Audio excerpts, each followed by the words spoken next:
From West Virginia Public Broadcasting. Support for the Legislature Today has been provided by the following. The High Technology Foundation, headquartered at the I-79 Technology Park in Fairmont. Online at wvhtf.org. Connecting West Virginia families and businesses through high-speed internet services. Learn more about connecting at frontier.com. At the Legislature today, school safety was the topic of a joint meeting of the House Finance and Education Committees. In the Senate, there's frustration over federal environmental regulations. Members say it's hampering the state's development efforts. And we'll continue to discuss Senate Bill 371, the governor's bill to address prison overcrowding, on the Legislature today.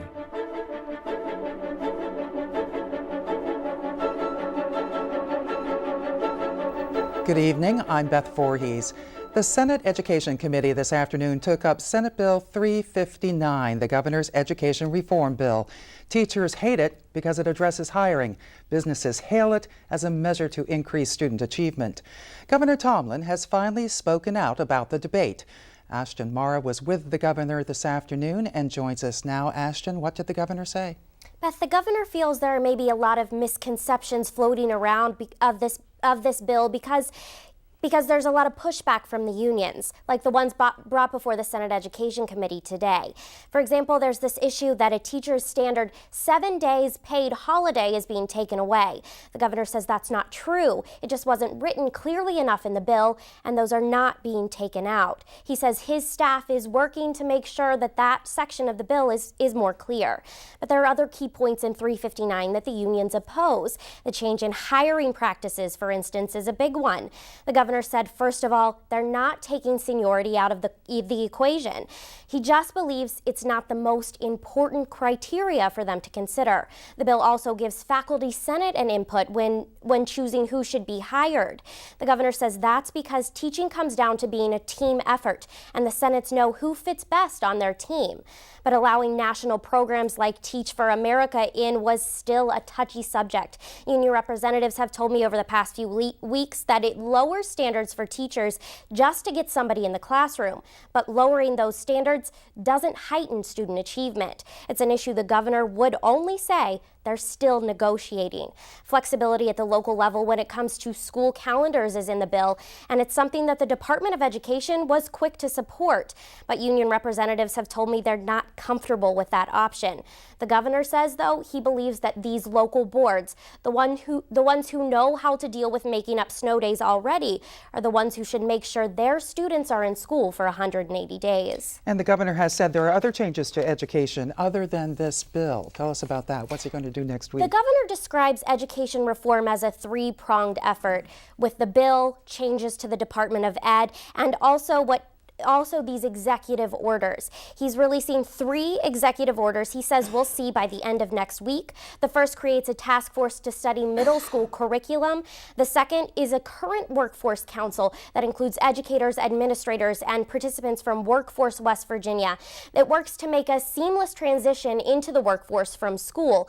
And the last is a study of early childhood education. All right, Ashton Mara, I appreciate it. Thank you very much. Thank you.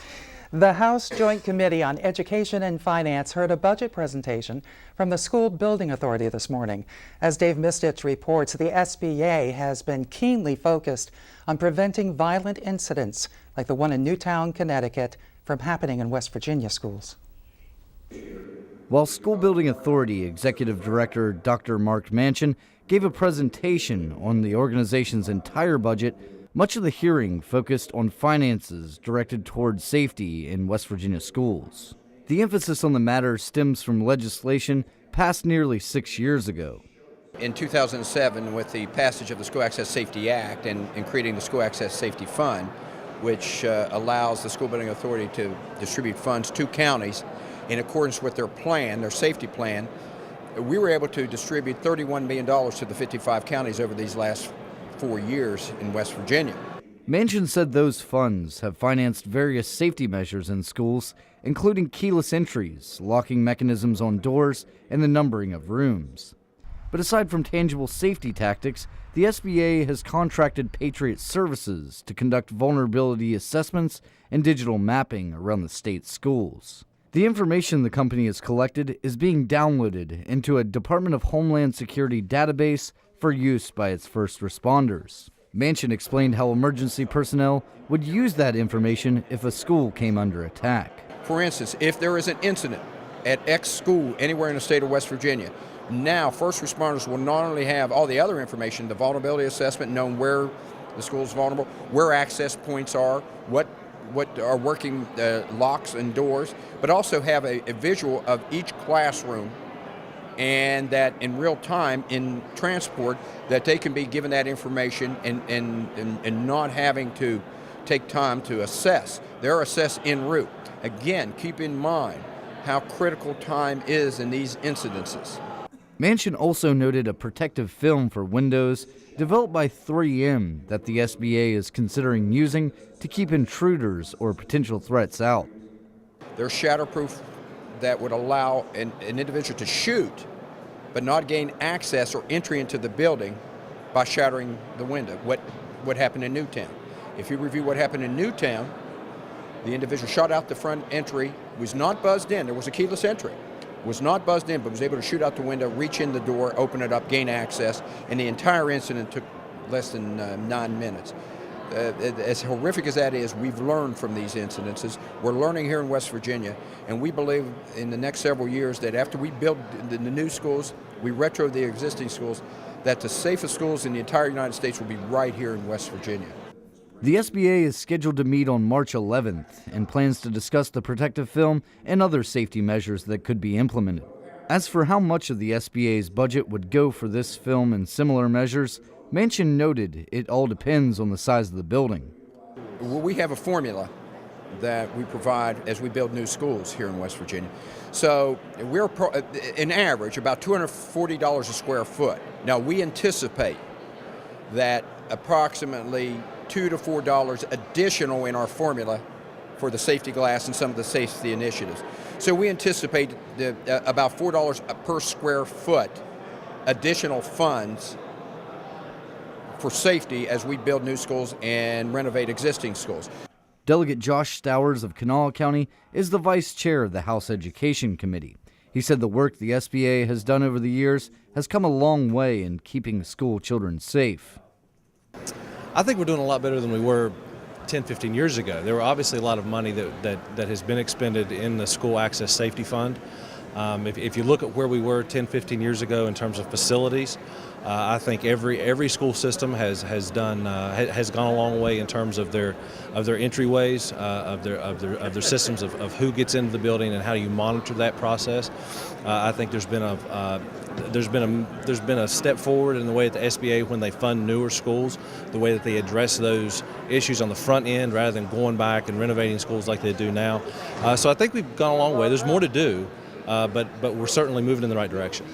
Delegate Amanda Pasden of Monongalia County said that moving in the right direction comes down to taking a look at what's been effective in the past and using that in catching other schools up to speed. Parents want to know that when they send their children off to school that they're in a safe environment and are protected. You know, I know that there are several school systems around the state, several individual schools that have higher security systems. One of those is in Monongalia County, where there's a card reading system, and they have to read your license, and they won't let you through the door until they've done that. So there are some systems that have begun to do this, and some pilot programs, and in some counties that had the excess funds and had the ability to. And I think we look at those systems in those schools, and we look at what's worked and look at ways to implement it in other places. 54 of the state's 55 counties have completed initial and floor plan assessments as part of a nearly $2.5 million contract with Patriot Services. 4 other safety assessment procedures are part of that contract and include the digital mapping of schools as well as a personalized crisis response plan. For the Legislature Today, I'm Dave Mistich in the House of Delegates. The Senate today unanimously passed 5 minor bills, which will now be considered by the House. Also, Senate Bill 101 clarifying the Medical Professional Liability Act as it relates to nursing homes was moved from second to third reading without amendments. But it was a committee meeting this morning that sparked debate. It started over a legislative rule for the State Department of Environmental Protection, but quickly became focused on the federal government's oversight in West Virginia. Ashton Mara reports. The Senate Energy, Industry, and Mining Committee got off to an easy start as Committee Vice Chair Senator Art Kirkendall of Logan County moved to table the first bill up for consideration, Senate Bill 245, authorizing the Department of Environmental Protection to promulgate a legislative rule relating to horizontal well development. Committee Chair Senator Doug Facemeyer of Braxton County says they will take up the bill at their next meeting. The reason that we laid it over the industry and the DEP is still trying to find a common ground on a specific subject, and if they can do that, it'll just make the passage of this rules bill a lot easier. The second order of business, Senate Bill 249, is where tensions began to heighten as senators discussed the rule. The bill essentially gives the DEP the authority to carry out the regulations of water discharges from coal mining facilities. As the committee's counsel explained, it's a rule that aligns state language with guidelines set by the Federal Environmental Protection Agency and mimics a bill passed last year. Senate Bill 615 last year, as best as I can remember, was a cleanup of some technical language between the DEP and the EPA and the coal mining industry. Trying to get a set rules for water that the industry knows where they're at and how to operate through. While committee members were concerned with the 12 pages of toxins the federal government says must be regulated in order to protect our waters from mining, some expressed other concerns with the regulations. The committee discussion quickly transitioned from the environmental impact of Senate Bill 249 to the economic impact a DEP rule can have on the construction of infrastructure in southern counties.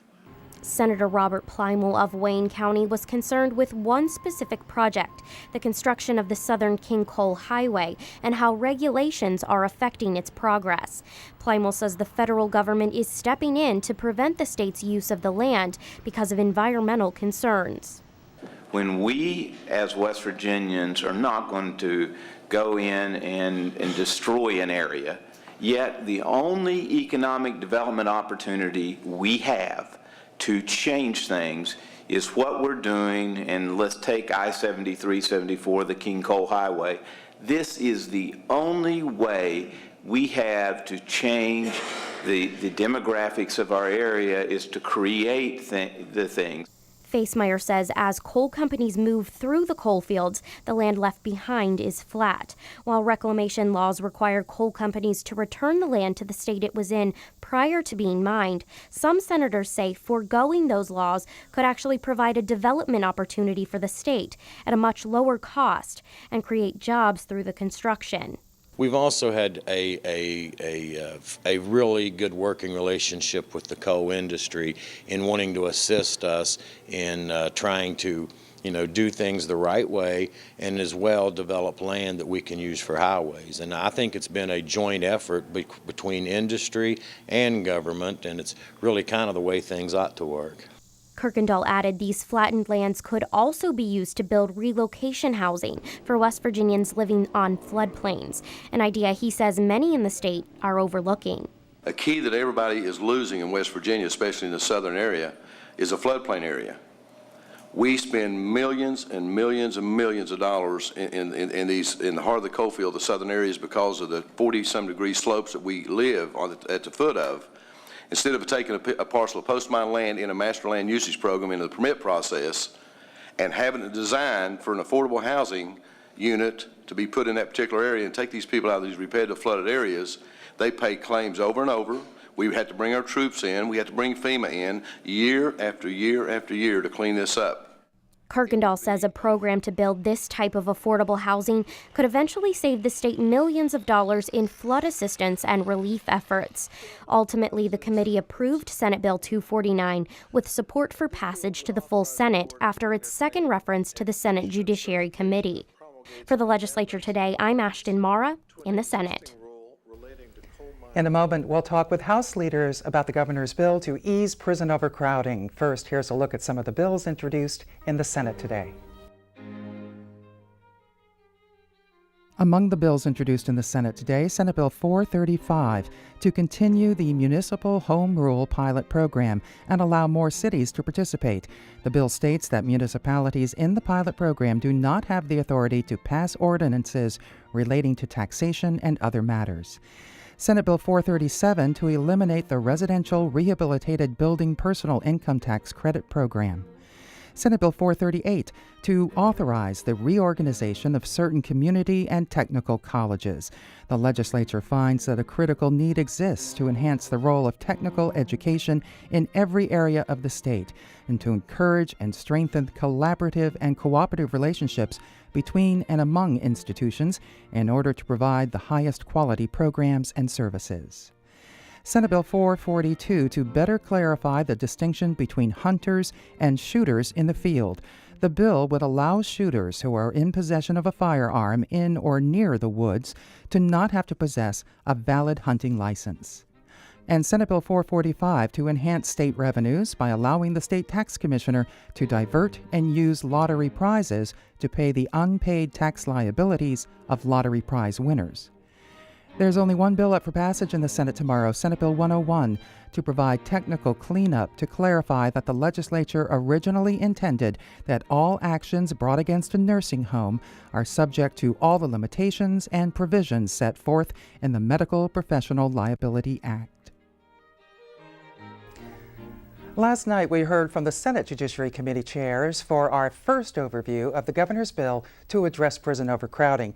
Tonight, we'll talk with the chairs of the House Judiciary Committee, who will consider Senate Bill 371 once it clears the Senate and moves over to the House of Delegates. Joining us tonight is Delegate Tim Miley, the chair of the House Judiciary Committee. First elected to the House in 2004, he is an attorney from Harrison County. The vice chair is Delegate Tim Manchin, an attorney from Marion County.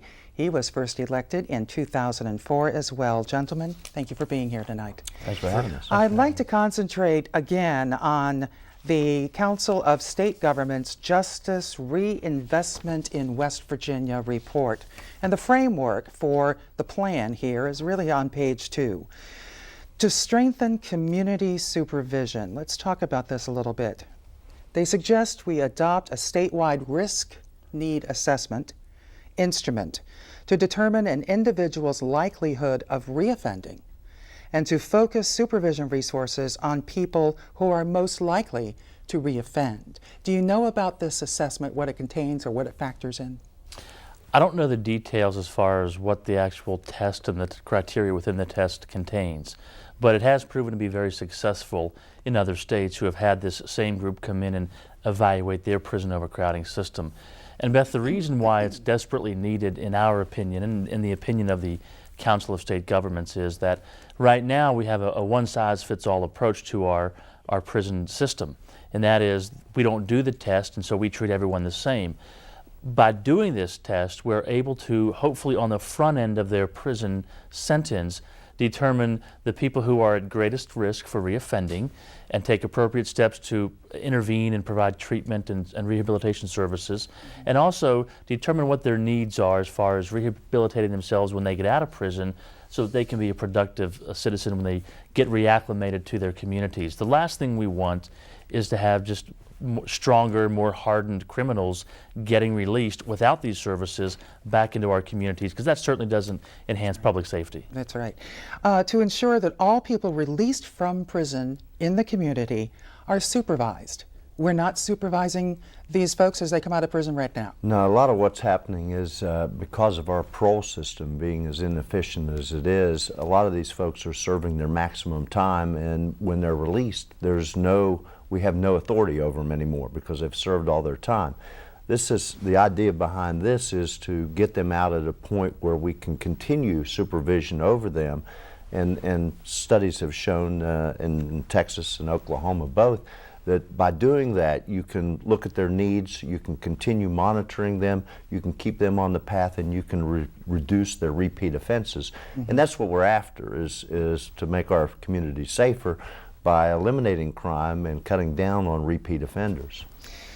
The number 3 in this policy framework is to reduce substance abuse. People commit crimes because they're high, or people commit crimes because they're desperate to get high. What is the legislative solution to substance abuse in the state? Well, the first solution obviously is the easiest one, but most difficult to implement, and that is finding the funding to put into place so that these people who are committing these crimes due to their substance abuse can get treatment. I know most people don't want to spend tax dollars in substance abuse programs, but the fact is, if we don't, nothing's going to change. It's only going to get worse because the numbers are staggering. 80% of the people who commit crimes in our state do so based upon being addicted to substances, and their criminal activity is attributable to their use of drugs or alcohol. And the whole idea about this program is that if you spend some money up front, you save $116 million net. I mean, it costs us $24,000 a day for every prisoner that we put in the penitentiary. And if we can save $116 million by spending $25 million, we're way ahead of the game at that point. And that doesn't even count perhaps avoiding having to build another prison that'll cost us $200 to $300 million. Explain probation and parole for us, and how does it factor into our prison overcrowding issue? Well, one of the things that was touched on earlier is when you serve your maximum sentence, you're not out on probation or parole, you're just out. If you can get released early while on probation, you get that supervision. I see. Or excuse me, on parole, I should say. Parole, okay. Yeah, probation is if you don't go to jail but are sentenced to probation, where there's some supervision and hopefully some treatment that you're provided for your alcohol or drug addictions. And of course, in what they're talking about with regards to the parole and the supervision is that the parole officers will have an opportunity to deal swiftly with any violations, technical violations, not criminal violations. They'll be able to put them back in jail for 30 days for a short time period, bring them back out. If they do it again, then that would be progressive and they might spend more time. So the whole idea is to keep a watch on them, stay on top of them, and provide them with those substance abuse treatment that'll keep them from committing crimes again and falling back into their own old ways. It just seems this report is a good one. It's an easy read. It gives you recommendations. It also gives you rationale behind the recommendations. It is it is a good read, and it is a very effective report. Will this do it? Will this work to address this prison overcrowding once and for all, or will we have to go back and do sentencing laws and sentencing guidelines and things like that? Well, I don't know. I think it will do a large amount of what we need done as far as addressing our prison overcrowding system. I should add that this is driven by data.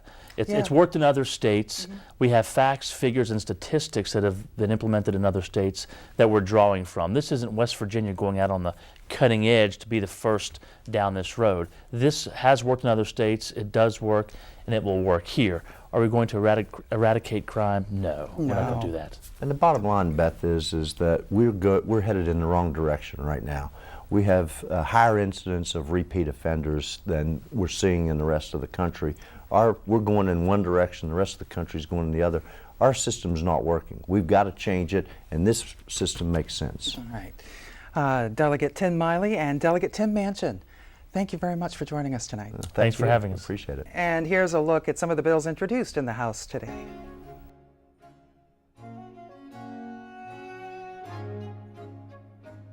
Among the bills introduced in the House today, House Bill 2815 to provide a comprehensive overhaul of the state code relating to the appointment and revocation of guardians for minors. This bill is at the request of the State Supreme Court of Appeals. House Bill 2820 to prohibit a person convicted of a sexual offense against a child from being on school property without written permission of a judge or parole officer. House Bill 2821 to exempt cosmetologists who have been licensed for 20 years or more from continuing education requirements. House Bill 2824 to address procedures and protections for child witnesses in domestic relations, child abuse and neglect, and criminal proceedings. And House Bill 2828 to create the crime of soliciting or attempting to solicit a child into a motor vehicle near a school for any illegal or illicit purpose. The bill also provides a felony criminal penalty. One bill up for passage in the House tomorrow, House Bill 2585, to increase from 5 days to 15 business days the amount of time in which a petition may be filed after a property owner receives notice of an increased assessment of real property. This has been the Legislature Today.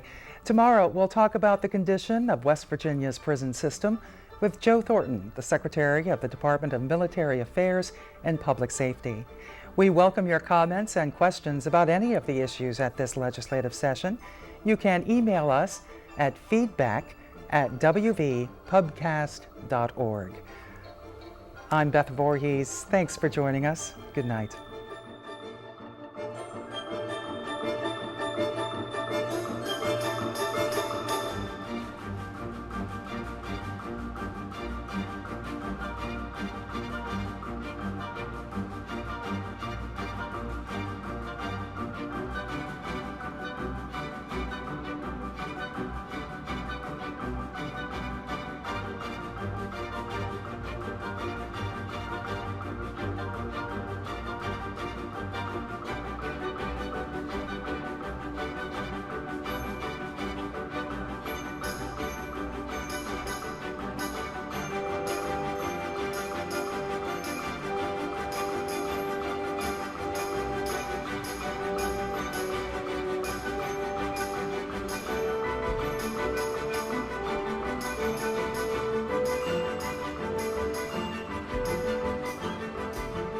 Support for the Legislature Today has been provided by the following. The High Technology Foundation, headquartered at the I-79 Technology Park in Fairmont. Online at wvhtf.org. Connecting West Virginia families and businesses through high-speed internet services. Learn more about connecting at frontier.com.